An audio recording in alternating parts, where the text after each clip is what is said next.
এইবার আসছে সনাতন ধর্মের সৃষ্টিকর্তাকে, দেবদেবী কি ভগবান?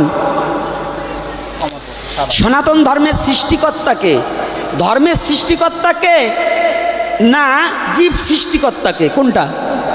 প্রশ্নের তাৎপর্য কিন্তু দুটো। এই প্রশ্নে আমি উত্তর দিলে কিন্তু এত সহজা দিতে পারবো না। নি ধর্মের সৃষ্টিকর্তা সাক্ষাৎ ভগবান। ভগবান ভিন্ন কোনো ধর্ম সৃষ্টিকর্তা হতে পারে না। যেমন বাংলাদেশের প্রধানমন্ত্রীকে মাননীয় প্রধানমন্ত্রী শেখ হাসিনা, তাই তো? আচ্ছা, তার আওতা অধীনে চাকরি করে এবং তার মন্ত্রী সেক্টর ভাগ করা আছে না? প্রধানকে প্রধানমন্ত্রী, অন্যান্য মন্ত্রী যারা আছে, খাদ্যমন্ত্রী, ধর্মমন্ত্রী, বনমন্ত্রী, রেলমন্ত্রী আছে না, যোগাযোগ মন্ত্রী আলাদা আছে না? এরা আলাদা না এক। এখন প্রধানমন্ত্রীর সাথে কারো তুলনা হবে?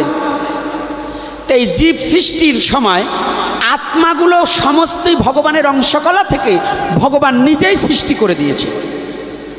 ওই আত্মাগুলো ব্রহ্মার কাছে দিয়ে বলছে, ব্রহ্মা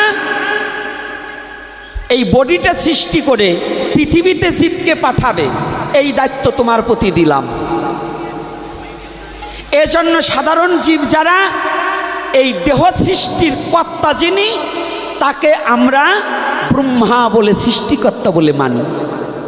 কিন্তু ধর্ম সৃষ্টির কর্তা যিনি, তিনি পরম পুরুষ পরমেশ্বর ভগবান শ্রীকৃষ্ণ। কথাটা কি বুঝতে পারছি? আর দেব দেবতা কখনোই ভগবান নন। দেবতার ভজনা করলে দেবলোকে যাইবে, কৃষ্ণের ভজনা করলে গোলকে প্রাপ্তি হইবে। গেল, এ প্রশ্ন করলাম, সমাধান